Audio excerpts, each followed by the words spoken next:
for Central Michigan. Kentucky relying a little bit too much on the perimeter shot these last few possessions. Stewart got a hand on it and creates the turnover.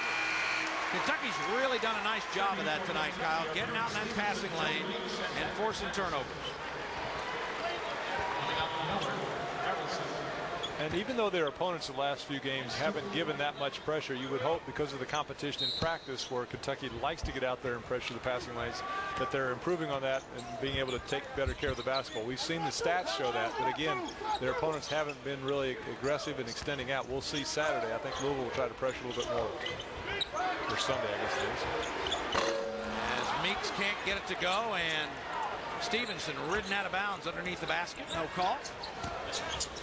And for about the fourth trip in a row, Kentucky one and done.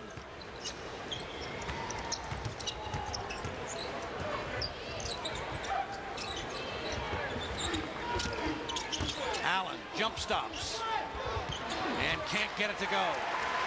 And that may have been one of those situations where the previous goaltending call led to that missed shot because they knew the defenders were there ready to try to block the shot, and just kind of took his eye off the basket. And a lot of contact there at midcourt and no call. Cats maintained possession as Meeks was involved in a collision.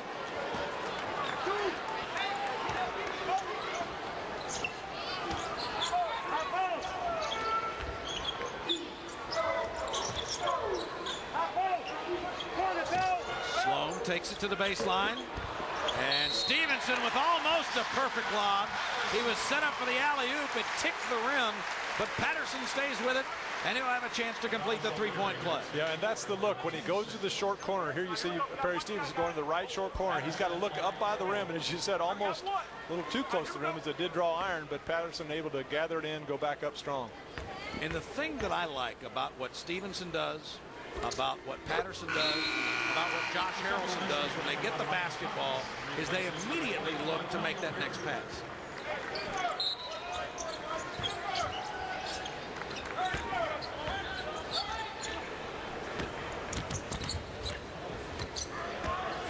And that may be why you say the big men post or pass better to post. Sometimes the guards don't always look to make that next pass the first time they get the ball. Weary dishes off. And Zach Saylor, who just checked in, catches the side of the board. And Central Michigan, before the tie-up, goes ahead and gets the timeout.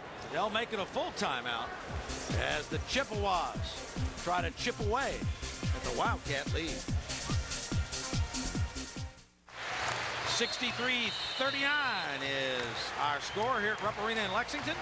Dave Baker, Kyle Macy, Rob Bromley, our entire Big Blue Sports Network crew as we bring the action between the Wildcats of Kentucky and the Chippewas of Central Michigan. Dave, you kind of get the feeling that the train is at the station getting ready to pull out and all the players better jump on board. That's kind of the feeling I get from this coaching staff. Some of the changes they've been throwing out there on the floor last couple of games, some of the situations that happened off the court, I think things are just about ready to clamp down, and they're going to go with who's on board. Meeks can't get it to go as he took it strong to the basket. Kind of similar to what we saw last year where the Cats struggled a little bit maybe early. The record wasn't as good as it is now, obviously at 10-3 coming into this game. But once they got into conference play, things kind of took shape and they made a good run. Kentucky continues to lead the margin 63-39 over Central Michigan.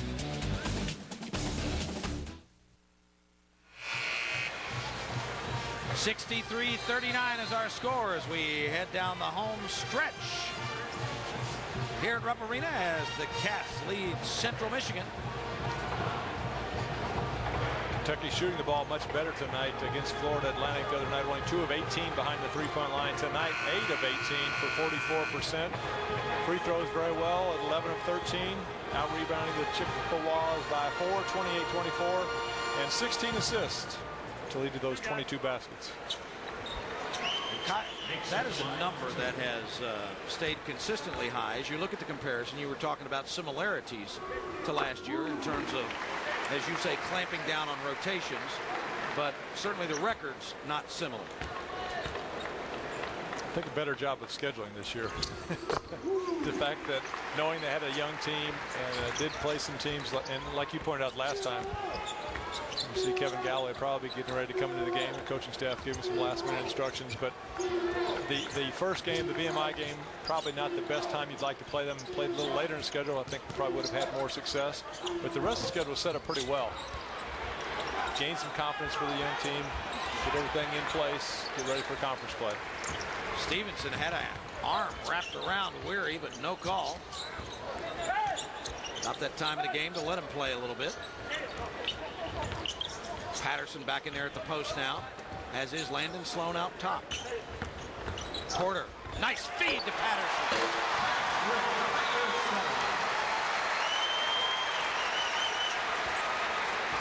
I know he's scored more points than he has this year, but probably his best all-around game for Michael Porter. Getting everyone else involved, penetrating, kicking, and if they don't guard him, taking him to the basket.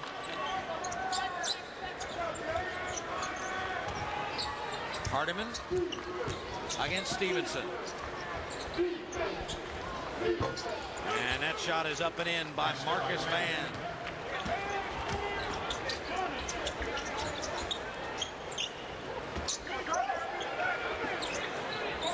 Back to the zone. Porter thought about it. And a fresh 5 Wildcats set to check in over in front of the scorers table. Meeks from long range rattles home the threes. And Jody Meeks now 5 of 8 from outside the arc. Came into this one averaging just over 24 a game. He's now got 23. And if you're defending Jody Meeks, you think when he's 3 or 4 steps beyond the three-point line, surely he's not going to shoot it, but he shoots that with the same ease as if he's staying right on top of the line. And just about the same accuracy as well.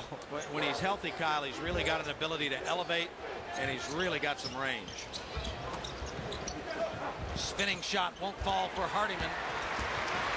And Patterson is there to pull down his 7th rebound.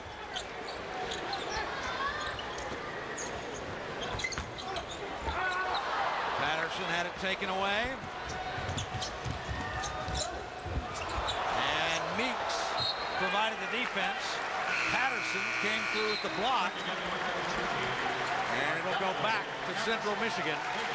5 new players in for the Wildcats today, but that last offensive possession, even though Kentucky did not score, it showed how much having that outside scoring threat really affects the defense because they were passing around the perimeter, and those 2 big men one-on-one in the low post, high post, low post, and had a chance to do whatever they wanted to do because they knew Sloan could shoot, Porter shooting very well tonight, and Meeks obviously on fire.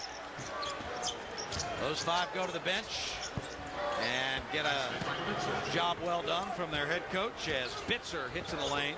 So now it's Liggins, Stewart, Galloway with his first action of the night, Darius Miller, and Josh Harrelson. As Miller dumps it inside and Galloway scores. And I think that's what Darius Miller needs to do. He's not shooting very well at all from the field, so he's got to go attack the basket every time. He's a good passer. If they don't guard him, take that little pull-up jump shot or all the way to the rim. If they do, give it up like he did. A nice pass to Galloway.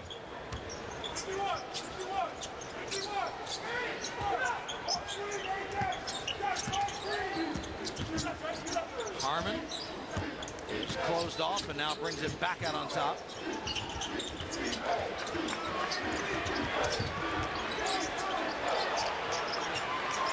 Hardiman is fouled by Stewart with a shot clock at 3. The foul is on Stewart. That's his second and the team's 7th.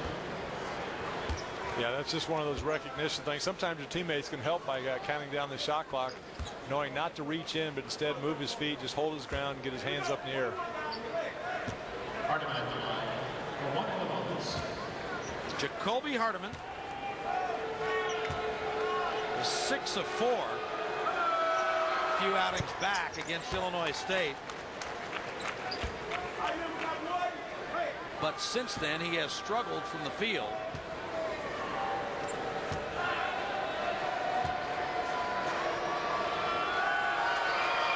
And now in his last 4 games, he is just 5 of 15.